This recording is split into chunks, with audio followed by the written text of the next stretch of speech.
ፖሊሲዎቻችን ስትራቴጂዎቻችን በደንብ ማየት ጠቃሚ ነው። ብዙ ሰዎች የኛን ስራ በቱሪዝም ለመለካት ይሞክራሉ።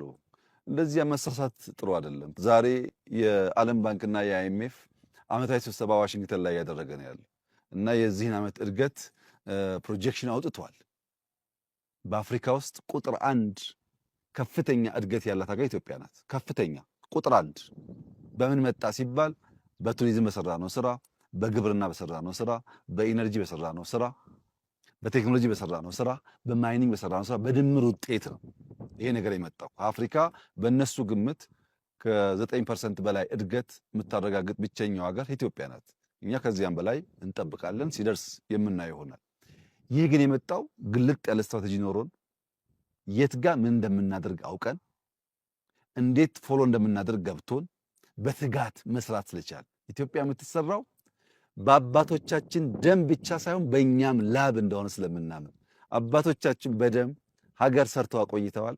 እኛ ደግሞ በላባችን ኢትዮጵያ መገንባት እንችላለን። ከዚህ ውጭ ያለው አማራጭና አካሄድ ብዛም አዋጭ አይደለም። እንግዲህ ከአባቶቻችን ሲያስፈልግ ተዋክቶ ነፃነትን መጠበቅ ተምረን እኛም በተግባር አሳይተናል።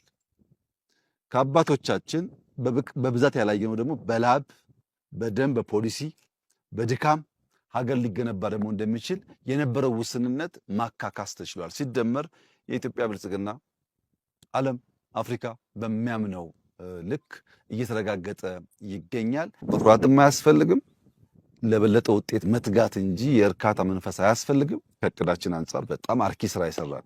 ህልማችን የምንኖር ህልማችንን ገና የምንዘረጋ ለልጆቻችን የምናሸጋግር አስተማማኝ መሰረት ላይ ያለን ደግሞ መሆኑ የበለጠ ኩራት፣ የበለጠ ተስፋ፣ የበለጠ መተማመን ይሰጠናል። እንደዚህ ያለውን ጉዳይ ራዕይ ያላቸው ሰዎች፣ ስራውን የሚሰሩ ሰዎች ማየት ያለባቸው በነሱ ልክ ነው።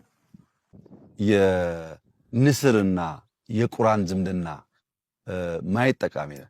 ንስር በባህሪው አርቆ የሚያይ ብዙ ከለሮች የሚያይ በከፍታ የሚበር በከፍታ የሚመላለስ ከከፍታውም በከፍተኛ ርቀት አይቶ አልሞ አድኖ መብላት የሚችል በጣም ብርቱ የብዙ ብቃት መለኪያ ነው።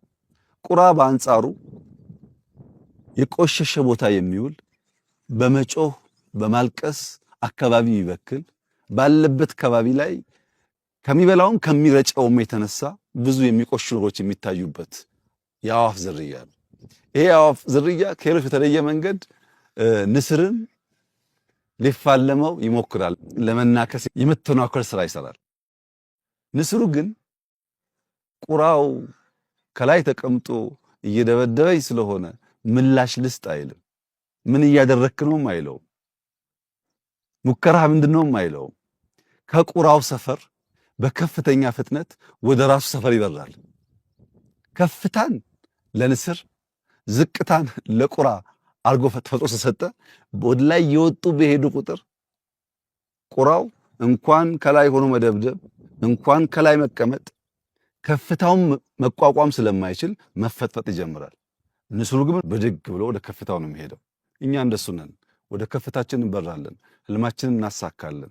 ጩኸቱን ለቅሶ ለቁራዎች እንተዋለን። በመበርታት በመስራት በመልፋት በውጤት ተቋም በማጠናከር አቅም በማጎልበት ወደፊት መጓዝን ብቻ ማሰብ ተገቢ ይሆናል። በዚህ አግባብ የኢትዮጵያን ብልጽግና እናረጋግጣለን። ኢትዮጵያውያን ልባቸውን አእምሯቸውን ሰብስበው በቀና መንገድ ወደፊት ለመራመድ በጋራ መቆም እንዳለባቸው ዛሬ መልእክቴ ይኸው ነው።